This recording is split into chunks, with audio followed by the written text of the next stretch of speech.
Hey guys, Guy in a Wheelchair here, and I'm coming at you again with Guy in a Wheelchair Talks number 2. But first, I'd like to say a few things real quick. Number one, I know there was a huge gap between this one and the last one. I previously tried to make you aware of some of the obstacles that I'm facing regarding making content for this channel. And on top of those obstacles that I previously listed, I also recently started going to school because I need to be able to provide, and for obvious reasons, I can't do any kind of manual labor, so my brain is really the only thing I have going for me. And I don't need to tell you guys that in today's society, you can't really get a job unless you have that piece of paper that says you know what you say you know, if that makes sense. So, that's why there's such a huge gap between that one and this one. Honestly, I can't wait to get my own place. When I do, it will be a lot more regular. There hopefully won't be these huge gaps between episodes. And honestly, I'd really like to get back to doing the Deception of Religion series because that's something I really enjoyed. And it's a good way for me to take out a lot of misplaced aggression.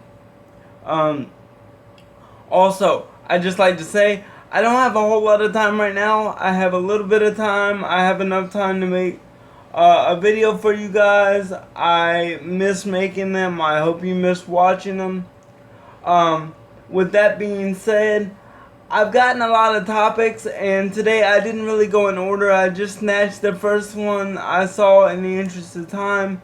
So if you feel like yours was supposed to be next and it's not the one I'm doing, then I apologize. I want to make sure I get content out there for you guys because I have an opportunity at the moment.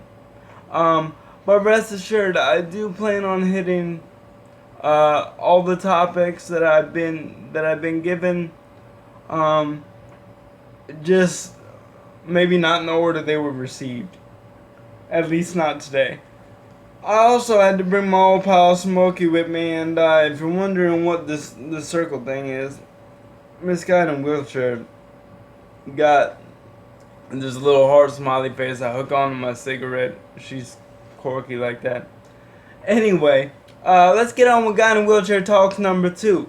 Today's topic comes from Gene Hunt, and Mr. Hunt wants to know, and I'm paraphrasing here, how I feel about pastors spending millions of dollars on private planes and then using them for recreational purposes.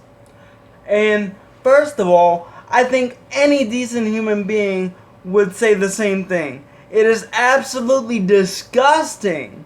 Not only private planes, but whenever you have a position of power, whenever someone's in a position of power and they use it for their own personal gain. There is so many good causes that you could be using that position of power for, and for anyone to use any position of any kind of influence for personal gain is ridiculous. Then you have to consider the money aspect of it. I mean, I almost want to call it thievery, but I guess it's really not because the congregation's giving it up willingly. But these people are emptying their life savings because they think they're doing something, good or righteous or whatever the fuck. And, I mean, just the misleading factor, I guess. Not the monetary factor so much, but the misleading factor. I think it's absolutely fucking disgusting. I think every one of these motherfuckers who does that should be locked up. That is fucking disgusting. That is horrible. Okay? But, with that being said, I think approaching it like that misses a key point. And that is that, where's the money coming from? Yeah, these pastors are getting millions of dollars, spending them on private planes, and then using them to go skiing or golfing. And that's horrible. But where is that money coming from? The fact of the matter is, that money is coming from the congregation. Okay? I blame the congregation and I put down the congregation. I reprimand the congregation more than the pastor. If I was a Christian and I was going to church, if my pastor asked me for millions of dollars, that would raise a red flag in my head. I mean, really, it's not fucking rocket science. And then when you consider you have millions, or maybe not millions, but you have a plethora of news stories, and articles in the newspaper, on the internet, readily available to everyone, that gives examples of pastors all over the country doing the same exact thing and using the money or the plane for recreational and frivolous purposes. How the fuck can anyone who's a member of a church, who gives money to a church, complain about the way the church spends the money? I mean, if you had no knowledge previous of things like this happening, I can understand.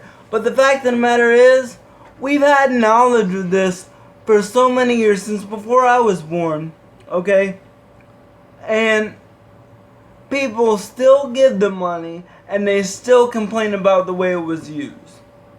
You know what? If you want to give your little, fucking 10% every week, and you want to put gas in your pastor's gas tank, you want to pay for your pastor's electric bill, you want to fund the family vacation, that's fine. That's on you. I think that's fucking retarded, okay? But that's on you. That's your money. I have no business telling you how to spend your money. But if my pastor asks me for millions of dollars for a private plane, again, that would raise some red fucking flags. And my first question would be, why can't you fucking take public airways like every goddamn body else? Why do you think your ass cheeks are so much more special than this motherfucker with 2 kids behind me? Your ass cheeks ain't no more pristine than anybody else on public airways, than anyone else taking fucking, a public plane, a fucking passenger plane. Your ass cheeks ain't no more special. You are no more special. You are no more deserving. In fact, I'd argue in many cases they're less deserving. You are no more special. You are no more qualified. You are no more deserving of a private plane than fucking Joe Sixpack down the goddamn street. Okay? So, you know what? Even if your pastor says, we need millions of dollars for a private plane, and then uses it exclusively for mission trips, that's still fucked up. There's no reason why you can't take a fucking public plane to Uganda. Get up, take your fucking $2,000 suit, cover your ass cheeks with it, and get on fucking a public plane. Tell me why you can't do that. Oh, I know why. Because it's less convenient. Poor fucking you. Poor fucking you. Okay? That is fucking ridiculous. I can't say much more on this topic because I'm trying not to get super pissed, and I'm gonna blow a fucking gasket. It's so fucking stupid. These people think they're so much better than everybody else. Public fucking air transportation is not good enough for them. No, they're special. Fuck you. You're not special. If you think you're any different than any motherfucker who takes public fucking planes to go where they need to go, if you think you're any more deserving or special, then guess what, buddy? You're fucking wrong!